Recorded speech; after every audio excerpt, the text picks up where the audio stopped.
The Sierra sun was setting behind Yosemite.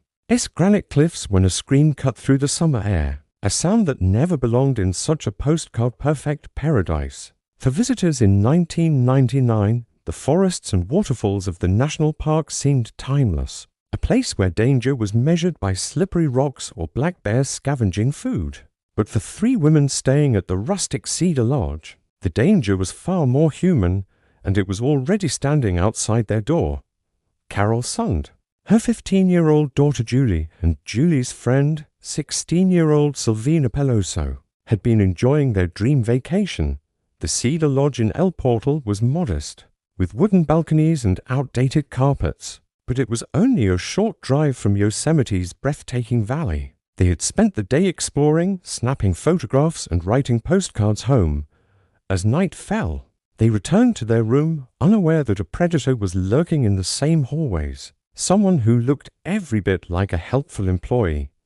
Cary Stayner was the handyman, the quiet man in the staff uniform who blended into the scenery. To other guests, he was unremarkable tall, with long hair and a withdrawn expression, but beneath the surface was a lifetime of rage, confusion, and jealousy. He carried a darkness that seemed at odds with the postcard setting of Yosemite, and it was only a matter of time before it erupted.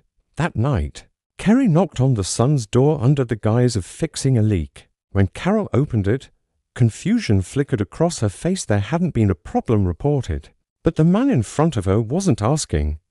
He pushed his way inside, and the vacation turned instantly into a nightmare. Later, investigators would piece together the details. Cary restrained the women, his voice steady, almost detached. Carol, fiercely protective, tried to shield the girls, but the odds were impossible. Hours passed in terror before Cary made his choice. Carol was strangled first. Silvina was attacked next, and then Julie, left to watch the horror unfold before her own life was brutally stolen. When the women didn't show up for their planned sightseeing the next day, suspicion grew. Days later, their rental car was found burned out on a remote logging road. Inside were 2 charred bodies, barely recognizable. A third body, Julie's, would be discovered weeks later in the mountains. Discarded like a piece of evidence Cary no longer needed, the case rocked Yosemite. Vacationers who had come for peace and beauty were suddenly surrounded by sheriffs, FBI agents, and news vans. Parents clutched their children tighter. For many, the idea that such savagery could strike in a national park seemed unthinkable. Yet for Cary Stayner, this was only the beginning, as whispers spread. The question wasn't just who could do such a thing, but why? And in Cary's twisted mind, the answer had been festering for years, rooted not in Yosemite's wilderness, but in his own family history. It had started decades earlier in a small home in Merced, California, where the Stayner family was already under the shadow of tragedy. To neighbors, they looked like a typical working-class family. But behind closed doors, darkness brewed. Cary Stayner was the eldest son, quiet and awkward, often described as a boy who struggled to fit in. His younger brother, Stephen, by contrast, seemed to shine brighter, athletic, charismatic, and full of life. But in 1972, Stephen was kidnapped at just 7 years old, an event that would twist the trajectory of the Stayner family forever. For 7 years, Stephen lived in captivity under a predator named Kenneth Parnell. He was brainwashed, abused, and even forced to live under a false identity. The case gripped California when Stephen escaped in 1980, rescuing another boy in the process, and returned home a hero. Overnight, Stephen's story was on every television screen and newspaper. Later, it became the subject of a best-selling book and the TV miniseries My First Name is Stephen. While the world celebrated Stephen's courage, Cary stayed in the shadows. He was now the brother of the boy who survived, forever defined by Stephen's ordeal. What no one noticed was how jealousy ate at him.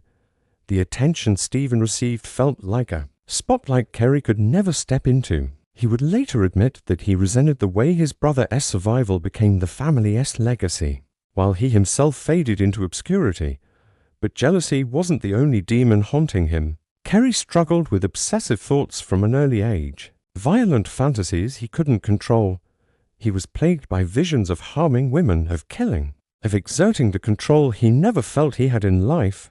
At times, he tried to numb them through marijuana, through isolation, but the thoughts always returned. Even after Stephen's tragic death in 1989, in a motorcycle accident, Cary felt no release. Instead, his jealousy mutated.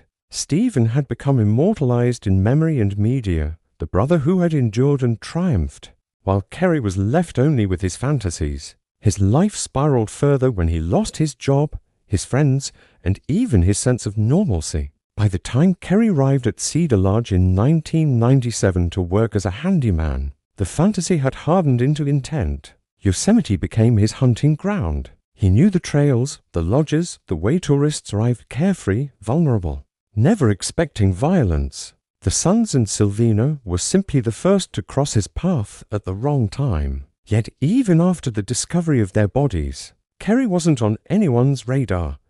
Investigators focused instead on possible drug traffickers, even former employees of the lodge, but Cary, he kept to himself, fixing air conditioners and sweeping floors, his secret buried under the uniform. But secrets can't stay hidden forever. And when a young woman named Joie Armstrong arrived in Yosemite that summer, Cary's hunger for control returned, this time more brazen than before. She was only 26, full of life, laughter, and idealism. Joie Armstrong had come to Yosemite to teach children about the environment. Her dream job in one of the world's most beautiful landscapes. Friends described her as someone who radiated kindness, a woman whose cabin was always filled with music, sketches, and plans for her next hike. On July 21, 1999, Joie packed her car to visit friends for the weekend. The summer air was warm, the meadows alive with wildflowers, but as she loaded her belongings, she noticed a figure watching from nearby. Cary Stayner had been waiting. Unlike his calculated deception with the Sons, this time Cary was direct. He approached Joie's cabin, knocked, and forced his way in at knife point. What followed was the struggle that spilled into the wilderness itself. Joie tried to flee, but Cary overpowered her, dragging her into the woods. In the chaos, neighbors heard screams, but by the time they reached the cabin, the place was eerily quiet. Her car still in the driveway.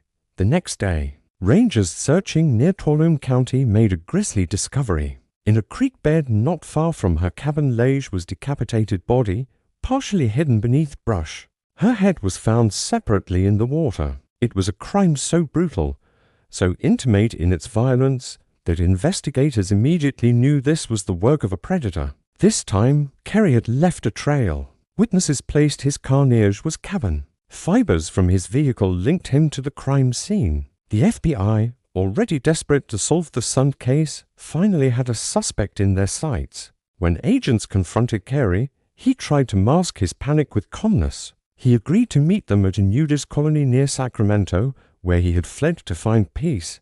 There, in the unlikeliest of places, he was taken into custody. But what happened next stunned even seasoned investigators. Inside a hotel room, with an FBI agent across from him, Cary began to talk. Not with shame, not with fear, but with a chilling serenity. He confessed not only to Joie's murder, but to the Sons and Sylvina as well. He described the killings in detail, his voice steady, as though he were recounting a routine chore. And then came the most haunting part. When asked why, Cary leaned back and admitted he had been plagued by violent fantasies since childhood. He spoke of jealousy toward his brother, of feeling invisible, of an unquenchable urge for control. He described how the killings had brought him a fleeting sense of relief, followed quickly by emptiness. The FBI listened, horrified, as Cary unraveled the story of his darkness. Yet even with a confession in hand, the case was far from over. What would a jury decide? And could any sentence truly balance the scales for the families left behind? The courtroom in Mariposa County was heavy with silence the day Cary Stayner's trial began. Family members of the victims filled the benches, their faces etched with grief that time hadn't dulled. For them, this wasn't about headlines or legal strategy, it was about faces and names. Lives stolen in ways too cruel to comprehend. Cary entered in shackles, his long hair tied back, his expression calm, almost detached. Prosecutors laid out the timeline of his crimes, beginning with the Sons and Sylvina, ending with Joie. Photographs of charred cars, autopsy reports, and evidence from the crime scenes filled the courtroom. The jury was forced to confront the brutality in detail. But the defense had a different strategy. They argued that Cary's mind had never been whole. They pointed to his history of mental illness, his childhood filled with trauma, his obsessive compulsions. They said Cary was not a monster, but a man broken by forces beyond his control, deserving not of execution, but of life in a psychiatric institution. To make their case, they summoned Cary himself, and when he spoke, the room seemed to lean in. He described his fantasies, how they tormented him daily, how the urge to kill felt like an itch that could never be scratched. He spoke of seeing visions, of feeling powerless, of wanting to silence the noise in his head. Yet for all his words, the families in the room heard only one thing: the choice. No matter the fantasies, Cary had chosen to act. He had chosen to knock on a door at Cedar Lodge. He had chosen to end Carol's life, then Sylvina's, then Julie's. He had chosen to stalk Joie in her cabin. The question before the jury wasn't whether he was sick, it was whether sickness excused murder. The trial stretched on, testimony after testimony, each day reopening wounds. At times, Cary seemed to relish the attention he had once been denied in his brother's shadow. Reporters noted how he spoke freely, as though this were finally his story, his legacy. The prosecution pressed the point: this was not the tale of a man consumed by madness, but of someone who wanted power, recognition, and control. They reminded the jury of Cary's confession, his chilling calm, and his acknowledgement that he had felt relieved after the killings. When closing arguments ended, the jury retired to deliberate. Hours passed. Families waited. Outside the courthouse, news cameras buzzed. Finally, the verdict was read, guilty on all counts. But the trial wasn't over. Now came the question of punishment: life in prison or death. The penalty phase was perhaps the most excruciating chapter for the families.